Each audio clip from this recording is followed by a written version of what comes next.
Você já parou para pensar como um centro espírita começa? Quais são os primeiros desafios na história por trás da fundação de um centro espírita?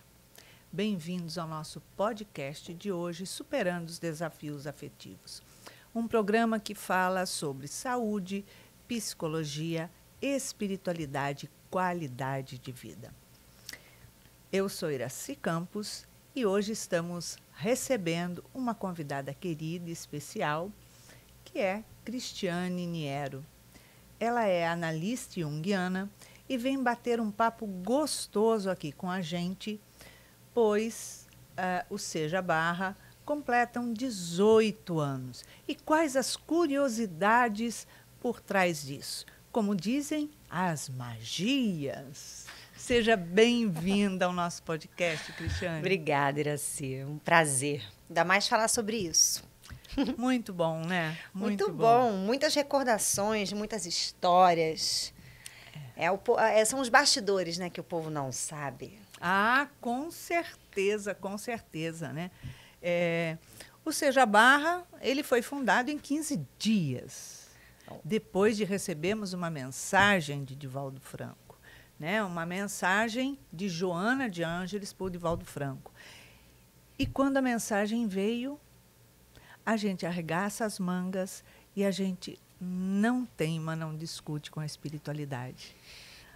Quando a missão está para ser feita, a gente abraça, né? Ah, é verdade. Essa história é um pouco diferente, na verdade, né? Porque você não... Os bastidores, como é que é os bastidores dessa história? É você enlouquecendo a nossa família... Todos, porque você queria falar com o Divaldo. E não sabia o quê. E não sabia o que era. E nem pra quê. E aí todo mundo, mas você vai chegar lá e falar o quê? Falava, não sei, não tenho nada para falar. Enlouqueceu tanto a gente que a gente estava... Você vai comprar passagem para Salvador? Vai. E aí você ganha um convite para o congresso dele. Chega lá e recebe mensagem. Agora, imagina isso 3 meses na nossa cabeça. Preciso falar com o Divaldo, preciso falar com o Divaldo, preciso falar com o Divaldo, preciso falar com o Divaldo. Mas eu não sabia o que, foi muito terrível. A gente sabe que é terrível. Porque quando fui falar oi para ele, tudo bem, né? Que eu falei, Divaldo, eu queria falar com você um minutinho, depois do seu seminário. Ele falou, eu não posso hoje, eu vou voltar, tenho que ir para São Luís do Maranhão para uma palestra. Aquilo, quando ele falou, me deu um alívio. Mas me deu um alívio, deu uma paz. Eu falei, graças a Deus, que bom, porque eu não sabia o que eu ia falar para ele, não tinha nada para falar para ele. Como isso? Aí eu fiquei feliz. Aí, como eu estava abaixada, assim, de cócoras do lado dele, do lado da cadeira dele, com a mão sobre o joelho dele, eu fui levantar feliz da minha vida. Obrigada, Divaldo, não tem problema, não. Aí ele segurou a minha mão e falou assim, quem sabe até o final tem uma mensagem. Eu falei, ferrou. Ferrou porque eu falei, quem é que vai mandar uma mensagem para mim? Ninguém. A minha mãe está viva, meu pai está vivo. Não tem ninguém que tenha morrido que queira me dar uma mensagem. Então, para. Eu acho que esse podcast hoje está ao contrário, Iraci. Eu acho que eu deveria entrevistar você e fazer aquelas perguntas que todo mundo tem vontade de fazer, mas ninguém faz, porque a gente tem medo da resposta. Troca de lugar comigo. Esse negócio não vai prestar. Vai prestar.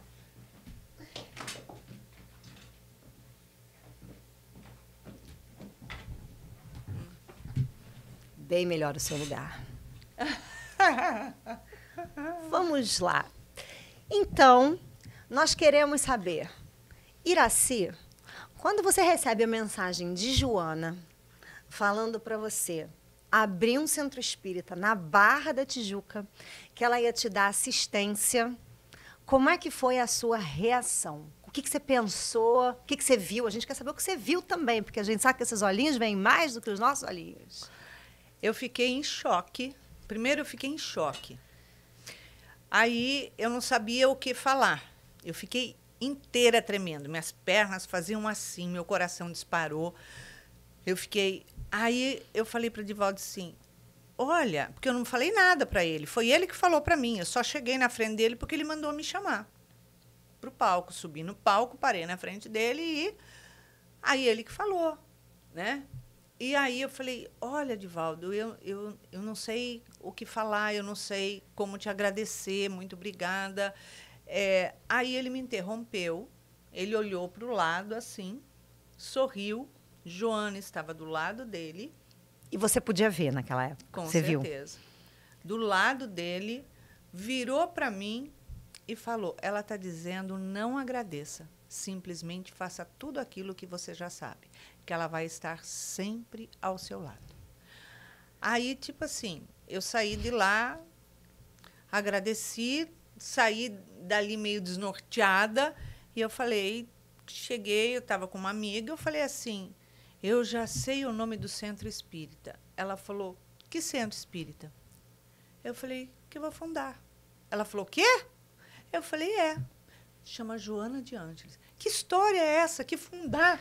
Eu falei, E aí a gente começou a trazer, convidar outras pessoas para começar o estudo. Começamos o estudo, em 15 dias fundamos o Seja Barra. Eu lembro dessas histórias, eu lembro exatamente como a gente começou. Era uma cadeira de praia, na casa das pessoas, né, da sua amiga no começo, e depois até chegar na primeira salinha. O Seja já tinha 1 ano quando alugou a salinha? Não. O Seja teve a primeira palestra em junho. Não, a primeira palestra foi em março. Eu fundei em janeiro. Sim. E aí nós ficamos lá, nessas salinhas, as salinhas foram multiplicando. Tivemos 3 salinhas, porque não cabia mais ninguém nas salinhas. E tem uma história que eu me lembro dessa salinha, que é uma história que toda vez que você conta eu morro de rir, que é a história do instalando o telefone no Seja, na salinha. Nossa, aquilo foi uma coisa. A gente tinha que divulgar a fundação do Seja, né? Para que ia começar as palestras. Então, nós fomos imprimir uns papeizinhos para colocar no para-brisa dos carros. E aí, precisava colocar um telefone para a pessoa ligar lá e tomar informação. Aí, foi na época que a gente comprava o telefone fixo da Oi. Comprei. Aí, eles falaram que levava 15 dias para instalar. Eu falei, mas eu não tenho 15 dias. Eu vou inaugurar na quarta-feira, hoje é segunda. De jeito nenhum, só 15 dias. Aí eu fiquei assim, em pânico. Eu falei, caraca, e agora? E ignorei. Aí eu estava trabalhando, estava na rua, eu resolvi ir para a salinha lá, para pegar algumas coisas, enfim. Eu entrei, dali a pouquinho tocou a campainha, eu olho, era um rapaz da Oi. Eu olhei, ele pega o telefone assim e fala assim, a dona Joana mandou vir instalar o telefone? Eu falei assim, não, dona Joana não, aqui é Joana de Ângeles. Ele falou, não sei, eu sei que recebi a mensagem aqui, a dona Joana falou para mim vir instalar, está escrito aqui na minha mensagem, vir instalar o telefone que era emergência. Eu falei, então entra e instala, fiquei feliz da minha vida. Aí ele instalou, isso não tinha 2 horas que eu tinha comprado o telefone. Aí ele instalou, quando ele estava terminando de instalar, a supervisora dele ligou e falou, onde é que você está? Ele falou, você mandou uma mensagem para mim dizendo que a dona Joana mandou vir instalar o telefone aqui, nesse lugar. E eu estou acabando de instalar. Aí ela falou, eu não mandei mensagem nenhuma, eu não falei nada, você tinha que estar em tal lugar, você não estava lá.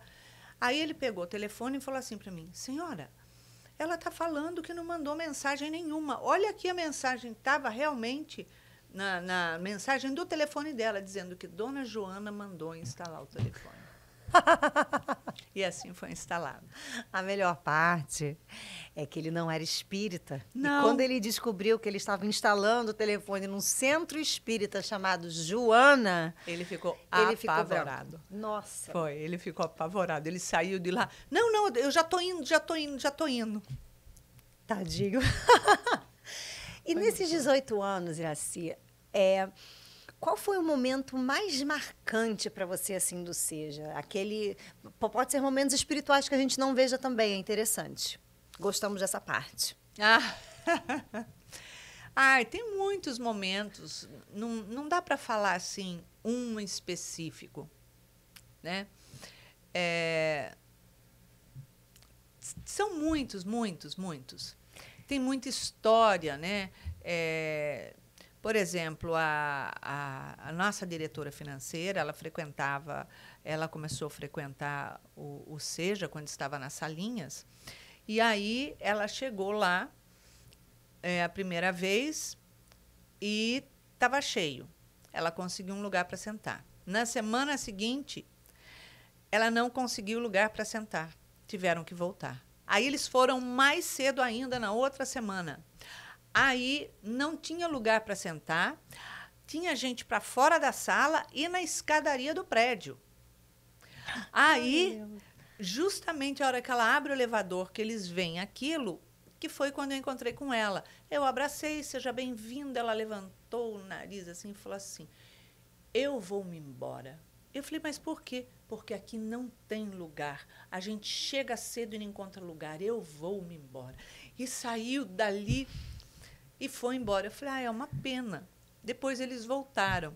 E ela acabou sendo diretora da casa. Adoro, gente. Joana não traz Ela pela traz... Ela traz pelos cabelos. Toda a mensagem que Joana de Ângeles dá dentro do Seja Barra, toda a comunicação, toda a psicofonia que ela dá, ela coloca sempre assim.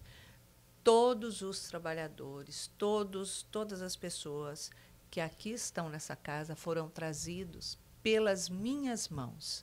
E muitos deles foram trazidos em meus braços. Isso é uma coisa que eu sou testemunha. Antes da Joana dar comunicação, todas as vezes, acho que eu nunca experimentei uma vez que isso não aconteceu.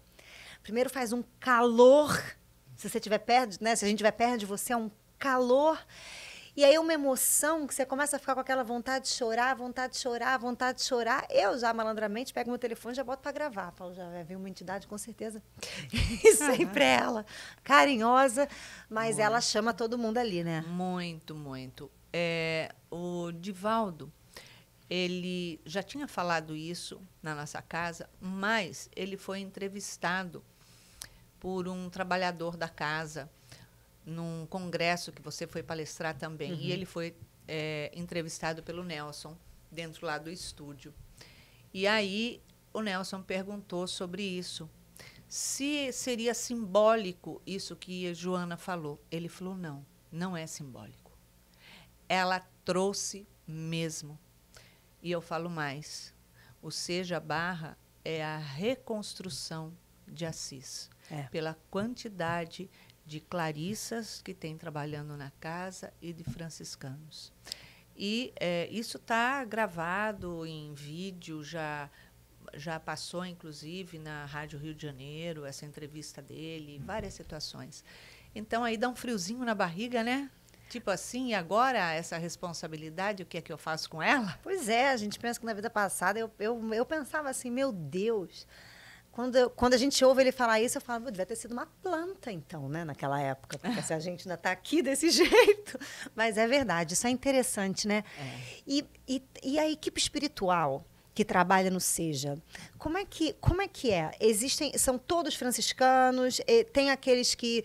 Porque eu lembro que tem alguns mentores da casa, tem muito franciscano, muita Clarissa, mas tem um mentor indiano, não tem? Tem, irmão Esmarrá. Isso, e ele trabalha... Ele trabalha na equipe espiritual. Ele trabalha na equipe espiritual. E tem um outro, que esse eu tenho que dizer, porque são as coisas mais mediúnicas que eu já vi na minha vida com você, é quando vem o irmão Luiz. Então, quem é o irmão Luiz? Porque depois eu vou pedir para você contar uma história interessantíssima aqui para a gente. Acho que só eu sei, que é engraçada, mas ao mesmo tempo é inspiradora, né?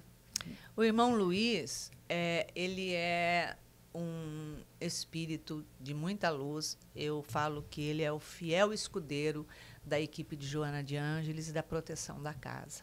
né? Ele é muito grande, ele é muito forte, e os traços dele são lá de Pompeia, onde ele viveu, né? Ele tem os traços, fisionomia. Você vê, por exemplo, a fisionomia, os traços de Emmanuel, né? Ele tem esses traços. Um homem muito forte, muito bonito, empoderado. Ele fala com uma firmeza muito grande. Isso é, porque quando você dá a comunicação dele, você cresce 2 metros. Eu já vi. E eu olhei para baixo e não vi banquinho. Pois é. Mas eu quero saber da história de Pompeia. Conta pra gente como é que foi isso. Antes da história de Pompeia, teve uma... quando a gente estava... que a gente mudou das salinhas para a casa que a gente tinha alugado, porque não cabia mais pessoas na salinha.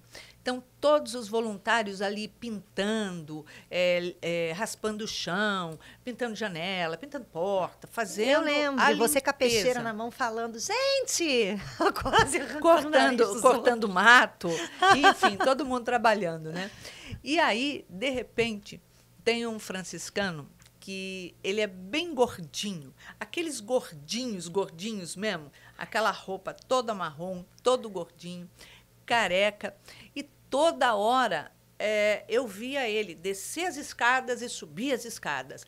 Só que o que ele fazia? Ele não fazia o trabalho como os outros. Ele ia atrás das pessoas e falava, anda, corre, rápido, você está demorando. Aí daqui a pouquinho ele ia atrás de outro e eu olhava, era muito engraçado. E ele é todo alegre, ele é assim até hoje. Você vê que ele acelera os trabalhos para as coisas acontecerem, é muito bacana. Isso, antes da história de Pompeia, isso é uma coisa interessante de falar, porque o Seja tem um bom humor, né? Interessante isso. E tem uma pegada muito científica, né?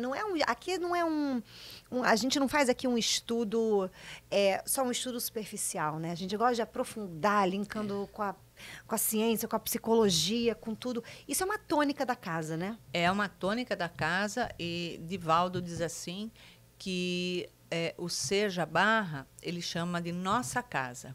Então, ele fala assim, a nossa casa é uma universidade de almas que estão ali para crescer estudando.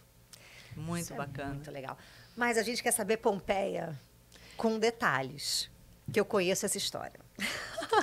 Pois é, viajei para Pompeia com meu marido e fomos, quer dizer, fizemos uma viagem e fomos a Pompeia, né?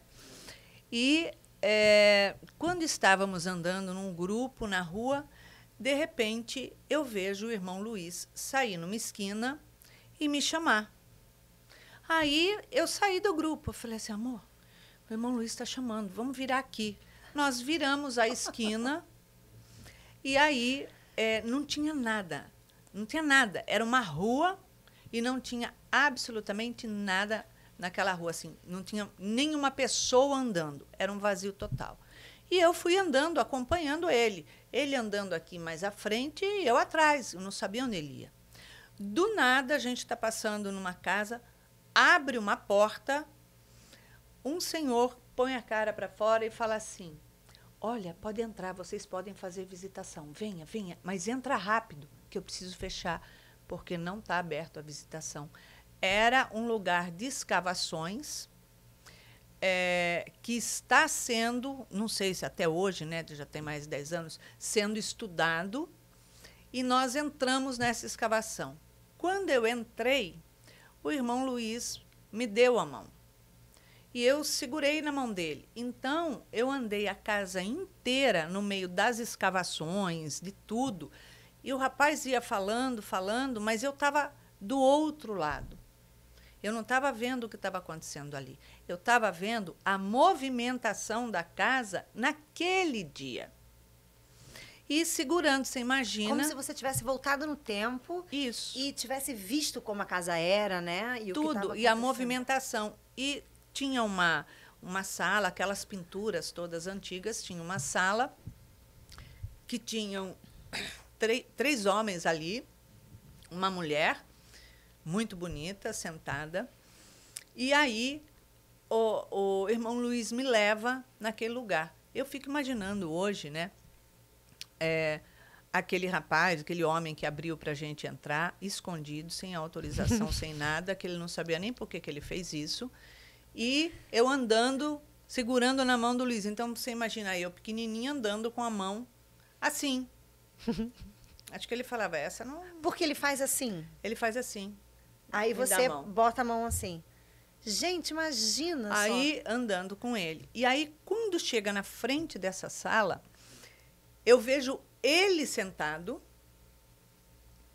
eu me vejo entrando, correndo e falando do que eu tinha visto da grande catástrofe que iria se dar ali, gritando para ele. Eu estava em pânico do que eu tinha visto.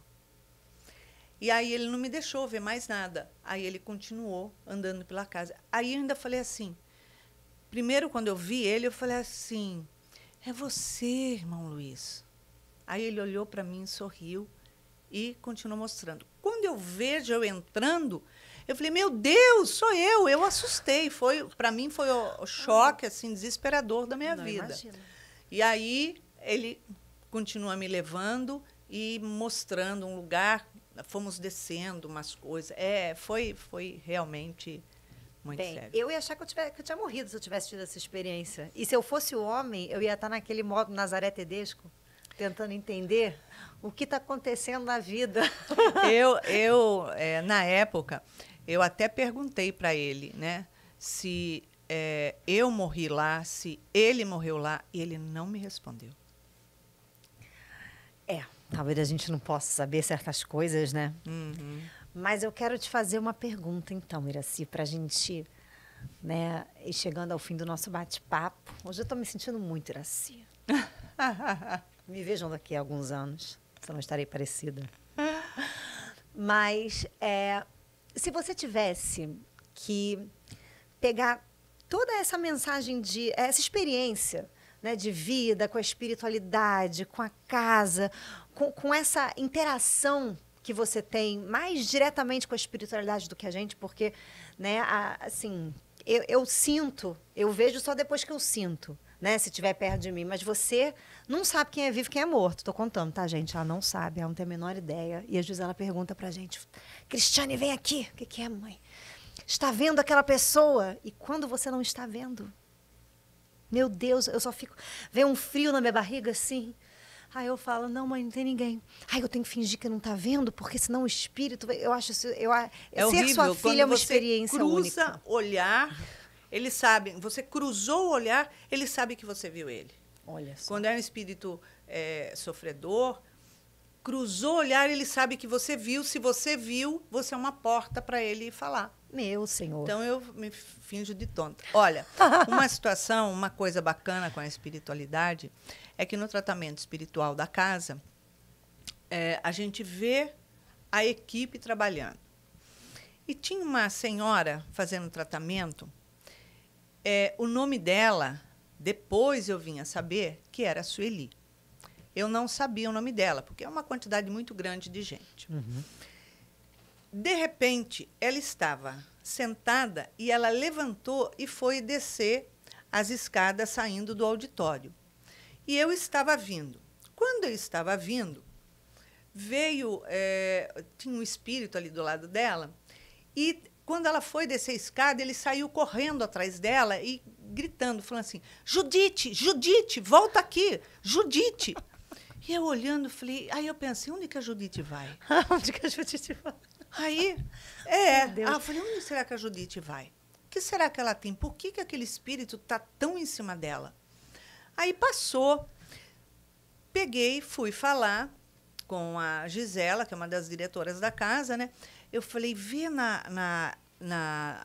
nas fichas das pessoas, equipe espiritual, dos tratamentos, né, dos pacientes, o que a Judite tem. Ela falou, quem? Eu falei, não sei, o nome dela é Judite. Ela foi olhar 300 e poucas fichas, ela falou, não tem ninguém com o nome de Judite. Falei, claro que tem. E eu bati o pé que tinha porque aquele espírito estava chamando ela de Judite, Judite, e era o nome dela. E aí eu falei, claro que tem. Ela falou, não tem, eu olhei todas as fichas. Aí ela falou, quando chegar na próxima sexta-feira, você me mostra.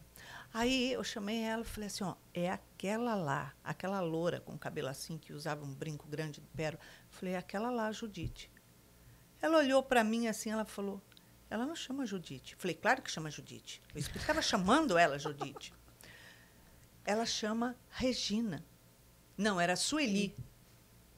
Eu falei, ela chama Sueli. Falei, ela não chama Sueli. Ela chama Judite. Aí eu fui perguntar para ela, falei, como que é o teu nome? Ela falou, Sueli.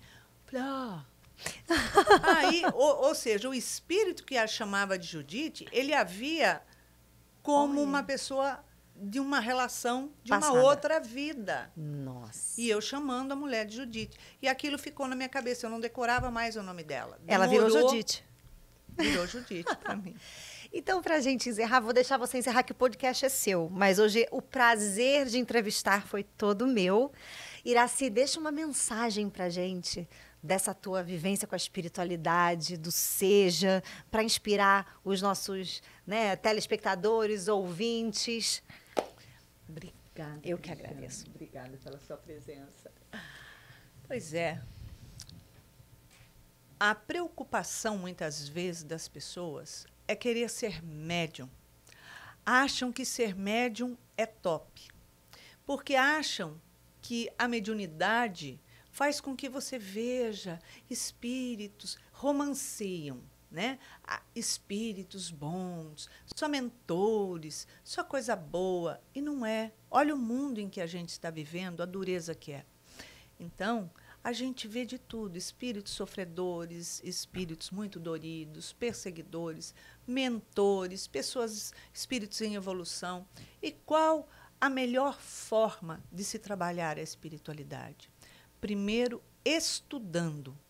Não é estudar somente o Pentateuco, mas estudar todas as obras complementares. Estudar as obras de Joana de Ângeles, que é um verdadeiro tratado de psicologia espiritual.